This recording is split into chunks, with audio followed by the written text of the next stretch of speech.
What is going on, guys? Hope you guys are having a good night/day. Today we're back with episode 5 of our YouTube dividend portfolio. Before we get started, typical disclaimer, this is for entertainment. I'm not a financial advisor. I'm not a financial professional. Consult someone about your situation and do your own research before you invest. Take everything I say with a grain of salt. And now, here is where we are after the past couple weeks. Now, last time we checked in, we were up, I think, $1 or $2.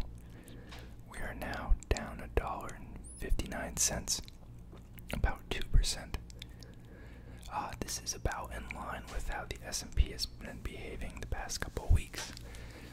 We were on a slight uptrend, and the past 2 weeks or so, it's kind of turned the other way. I think the S&P is down about 1.3, 1.4% in the past 2 weeks. So we are very, very slightly down more than the S&P, but that is okay. Right now, things are at pretty elevated levels, and you can't just hodl money. You know things are overvalued, but you want to just buy in slowly, dollar cost average in the long term, rather than try and time it. But Armada Hoffler is our only holding that is currently still positive, up a little under 1%. Community Healthcare Trust is down about 1.71%. Agree Realty is down 2.48%, and Coresight Realty is down 4.59%. It has been a pretty rough week for REITs, which is part of the reason that these are down more than average, more than your average S&P holding. Data center stocks in particular took a pretty big hit in the past couple weeks, but they are up pretty decently in the past couple months. So, you give some, you get some. Now, we still have about, I believe, $60 worth of cash in that account that we are looking to place into some holdings. I've been adding about $20-25 each week, and we're going to keep investing that. And eventually, once we get a diversified set of holdings, we're going to look at adding to initial positions or maybe trading things out. But we are back on FinViz here. I believe we ended around the H's last time, so this is where we're going to start this time.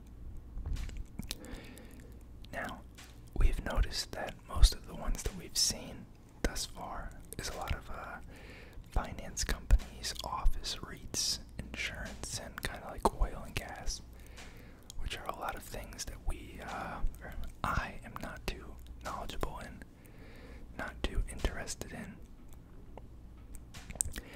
And for that reason, we are skipping a large majority of these for consideration. Kind of looking for something a little new, but it seems to be, kind of the same stuff every page.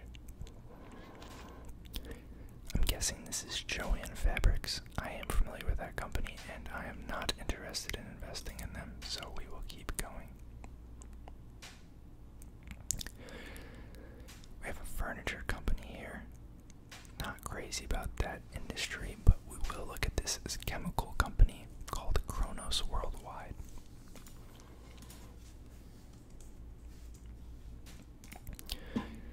Let me blow this up for you guys again. So this has a yield of 5.76%. Interesting chart here. We can see in the past 10 years it's on a slight downtrend, but in the past 5 years it's actually up somewhat. But there was a pretty high run-up in 2017. $1.44 billion market cap.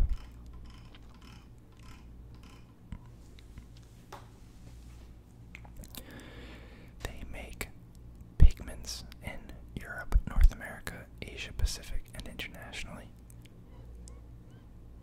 Titanium oxide in 2 crystalline forms,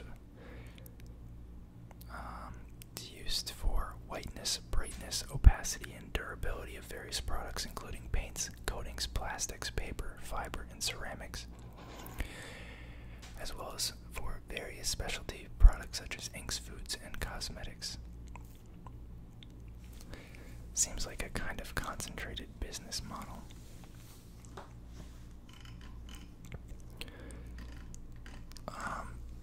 Like the lack of diversity kind of turns me off. We'll give it a little bit further of a look here. Yeah, kind of abysmal dividend growth.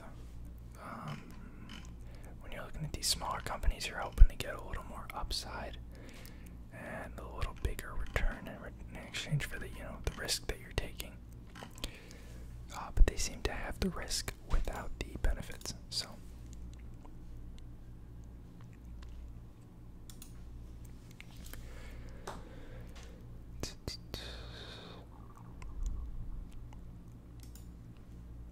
Crazy how many, here we could look at this one, Art MDC. I was saying it's kind of crazy how many finance and closed-end funds fall under the, the categories that I said. Right off the bat here, very, very solid dividend growth. Looks like it's been relatively steady aside from, looks like an oh no. No, yeah, it actually hasn't dropped off once except for 2012. Interesting. I guess it was a little rocky back there, but that's so far back that it kind of doesn't even matter. Yeah, it looks like they didn't pay out a dividend in 2013. Interesting.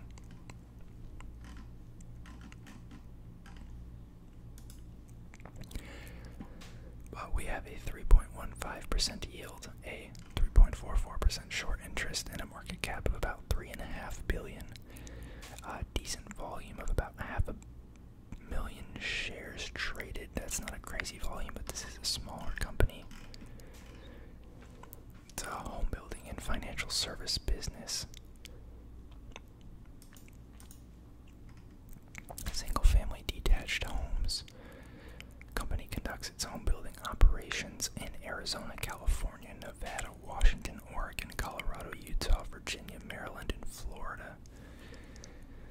Provides mortgage loans primarily for home buyers, providing insurance coverage, yada yada yada, personal property and casualty insurance, title agency service, headquartered in Denver, Colorado.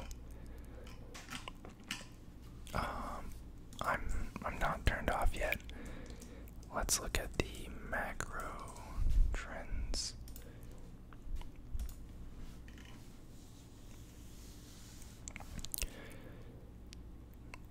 Yeah, so as we can see, preceding the 2008 collapse, they had a very strong business.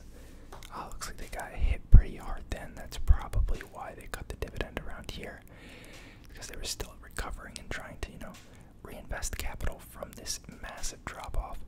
But they have been, it seems like, steadily growing the business back for the past 9 years. And ever since, that turning point in, 2010, 2011, they seem to have been on a pretty consistent uptrend.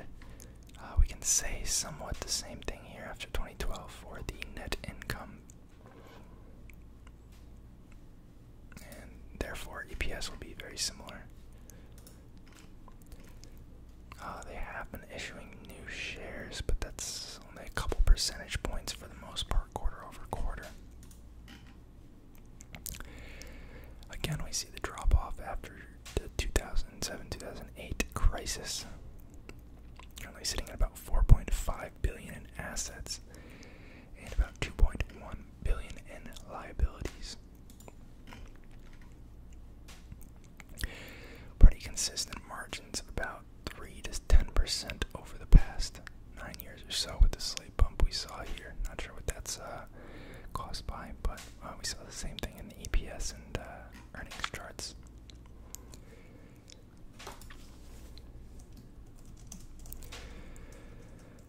If I could type, we're going to look at the page.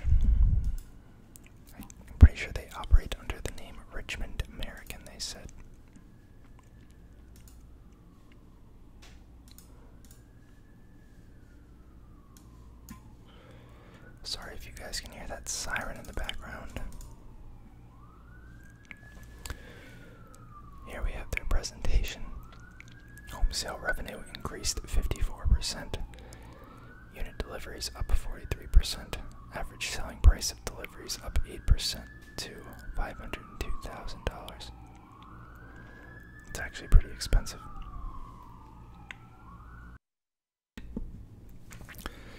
Sorry about that. I think it was a fire truck. Here we can see the same info they seemed to be discussing on the past slide regarding home sale revenues and their overall net income.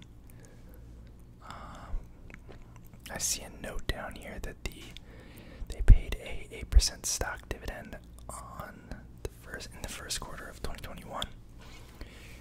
That's pretty high dividend. That's interesting. You can see they went from about delivering 1,900 homes to about 2,722. The average selling price in thousands rose about 8%.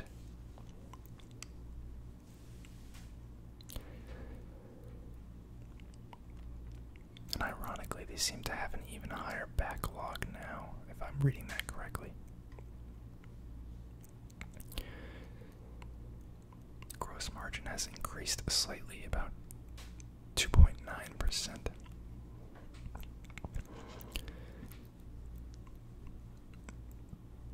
I'm not familiar with SG&A. Operating margin of about 13.7%, up about 3.9% from year over year.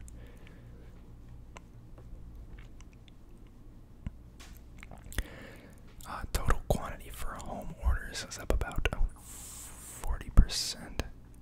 About 400 million. A slight increase in the number of units they're booking. Pretty high increase in the sales.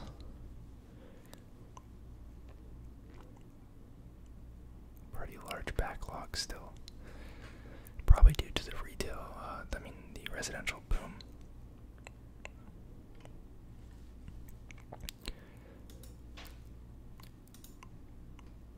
This company is very interesting.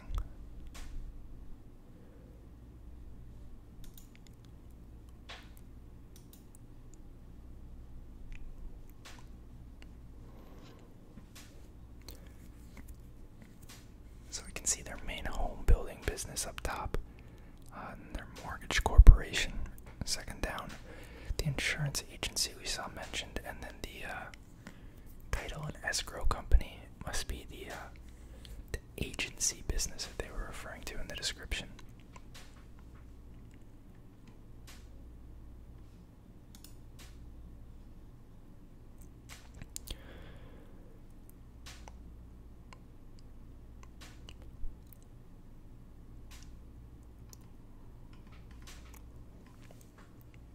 A lot of long-term employees here, it seems.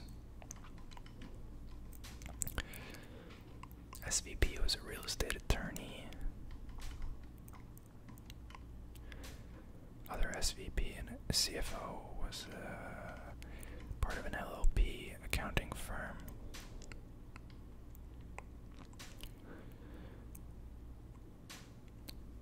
Interesting. You know, this is definitely like a riskier company. But I do think home building is in a pretty interesting spot, and I think as long as we don't run into material shortages severely again, we'll continue to see home building increase, especially as people seem to migrate around away from some of the bigger cities. I think they did come out and say that New York actually saw a net increase of tenants since the start of COVID, but I know for a lot of other cities that was not the case. And as everyone knows, home prices have been going up like crazy. Then again, so have material costs, but it's a good business to be in when everyone wants you to do a job for them, and they have such a crazy backlog. So,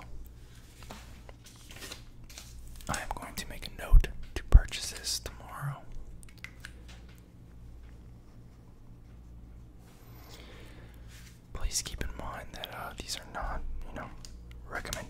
recommends or suggestions or offers, for you to buy or sell things.